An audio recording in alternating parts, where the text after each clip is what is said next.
یہ رہبر شہید 1.5 سال پہلے اپنی ایک تقریر میں، بلکہ 7-8 سال پہلے بھی بہت زیادہ تفصیل کہہ چکے، لیکن بہت ہی وضاحت سے یہ ساری باتیں بیان کر کے گئے دیر تک۔ عام طور سے ان مسائل کو تھوڑا مختصر بیان کرتے تھے، لیکن وہ تقریباً 1.5 سال پہلے کی ایک تقریر میں بہت ہی وضاحت سے پورا بیان کرتے کہ یورپ کا کیا عالم ہونے والا ہے۔ دیکھ لیا ابھی یورپ جو پوری دنیا میں کبھی حکومت کرتا تھا، بہت پہلے کی بات نہیں ہے، یہی صدی 2 صدی پہلے جو پوری دنیا، امریکہ، آسٹریلیا، کینیڈا، پورا امریکہ، ساؤتھ امریکہ، نارتھ امریکہ، افریقہ، ایشیا، سب کچھ اس یورپ کے کنٹرول میں تھا۔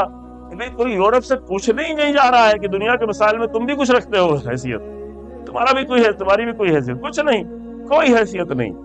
لوگ سمجھ رہے نہیں امریکہ تو بھی بہت کچھ ہے، نہیں کچھ نہیں بھائی، بہت جلد انشاءاللہ آپ انجام دیکھ لیں گے۔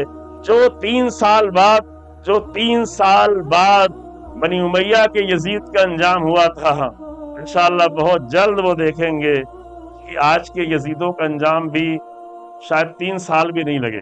کوئی بھی یزیدوں کو ڈھونڈنا آپ کا کام، یہیں سے ڈھونڈنا شروع کریں، ہاں پورے دنیا کے یزیدوں کو ڈھونڈ ڈالیں۔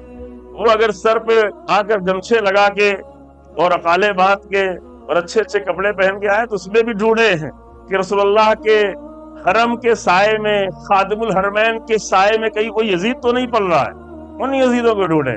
اور جب کہا جائے کہ یزید پہ لعنت بھیجے، وہ جملہ رہ گیا تھا، تو صرف مردہ یزید پہ لعنت بھیج کے خاموش نہیں ہو جائیں، یہ تو بہت ہی آسان کام ہے، مرا ہوا کیا کر لے گا؟ آج کے یزیدوں کو دیکھیں۔ ابھی ہمارے ایک بھائی جو ہے راستے میں کیرب میں آ رہا تھا تو کہہ رہے تھے کہ پہلے زمانے میں لوگ درباروں میں رہتے تھے، آج وہ درباروں والے لوگ انہیں کو زیادہ ممبر پہ بھیجا جاتا تھا۔ بنی امیہ کے زمانے میں ممبر کسے ملتا تھا؟ بنی امیہ کے زمانے میں حسین ابن علی کو ممبر نہیں ملتا تھا۔ 35 سالوں تک امام سید سجاد علیہ السلام کربلا کے واقعے کے بعد امام کے طور پر موجود رہے، لیکن کبھی بھی مدینے کا ممبر امام سید سجاد کو نہیں ملتا تھا بھائی۔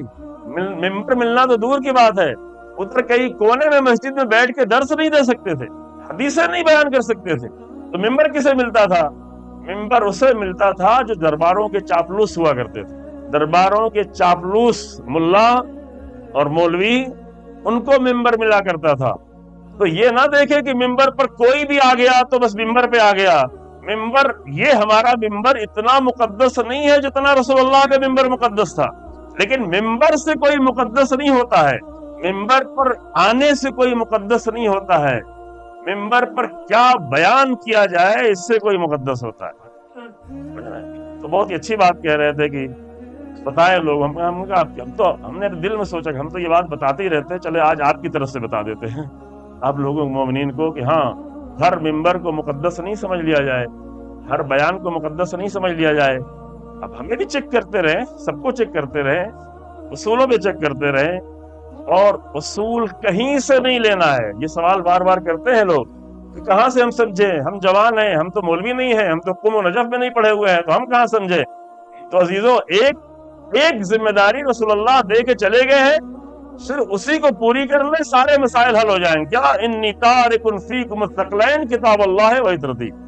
قرآن کو سمجھتے چلے جائیں، قرآن کے اصولوں کو سمجھتے چلے جائیں، اور اہل بیت کے طریقے زندگی کو سمجھتے چلے جائیں، قرآن اور اہل بیت کی زندگی کے سائے میں ہر انسان کو پہچاننا آسان ہوتا چلا جائے۔ نہ خاندانوں سے پہچانے، نہ بڑے اماموں سے پہچانے، نہ بڑے اچھے لباسوں سے پہچانے، نہ بڑے اونچے ممبروں سے پہچانے، بلکہ قرآن سے پہچانے اور اہل بیت کے عمل اور کردار کے ذریعے سے پہچانے۔ یہ ایک قانون اپنے پاس بنا کے رکھیں گے۔